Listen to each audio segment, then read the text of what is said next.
আল্লাহ পাক বলেন, গোলাম, এই জমিন তোমার খেদমতের জন্য বানাইছি। হাওয়ার উপরে জমিনটা আছে, হেলে দুলে যদি যায় মরে যাবি, পড়ে যাবি। আমি আল্লাহ জমিনটার স্থির করে দিলাম।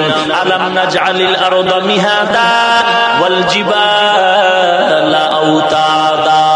এই জমিন আমি পাহাড় দিয়া স্থির করে রাখলাম।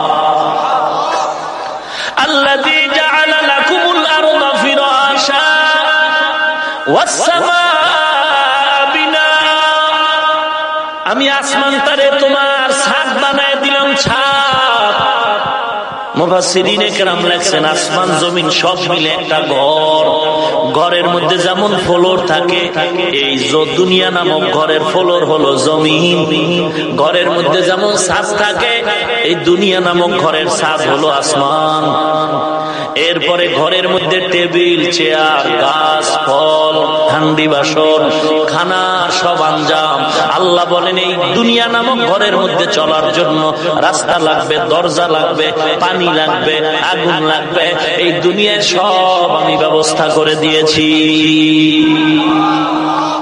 আল্লাযী জাআলা লাকুমুল আরদা ফিরাশা